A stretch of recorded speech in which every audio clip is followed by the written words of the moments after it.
The Kenya Ports Authority has adopted a new technology in cargo clearance, which has helped in easing congestion and improved on efficiency at the Mombasa port. The technology also helps importers track the movement of their goods from the port to the inland container depot in Nairobi for clearance and to their final destination. Kevin Mutai has been speaking with the KPA officials on how that technology has improved operations and put Kenya on the global map. Clearing cargo at the port of Mombasa has now been made easier by use of technology, enabling port officials to efficiently run their operations. The Joint Monitoring Center at the port, comprising the Customs Department, Kenya Revenue Authority and the Kenya Ports Authority, has been equipped with technology that shows real-time satellite images of all consignments for export and import.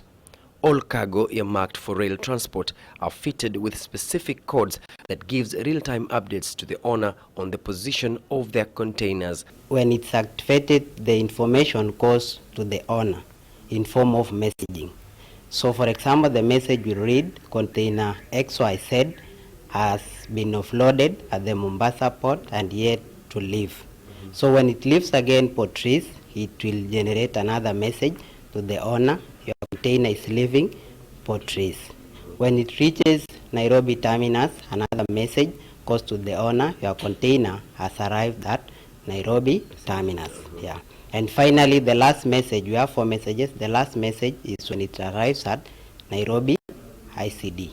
Once a vessel docks at the port, the manifest uploaded by the shipping line helps in identifying volumes and types of cargo as well as modes of transport.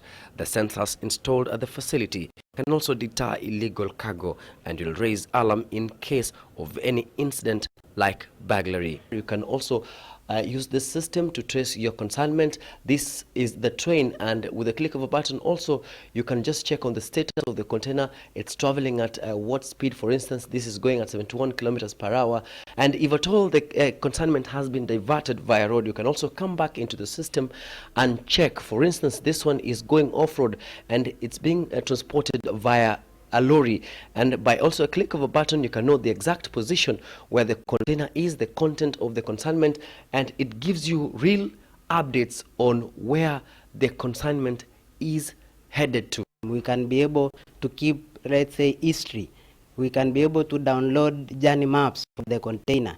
Let's say it leaves today here, then it goes to Nairobi, and maybe the owner says, my container is lost. We can be able to refer to the system. We just download the journey maps and we can be able to trace the last point of the container.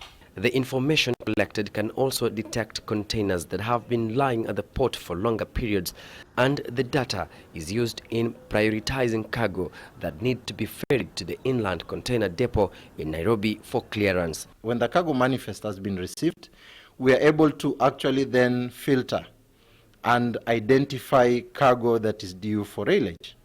And for that case, then, that cargo is not subjected to the process of final clearance at Mombasa. The use of technology at the port of Mombasa has expanded business in terms of imports and exports, and the Kenya Ports Authority enters the league of most developing ports in the world.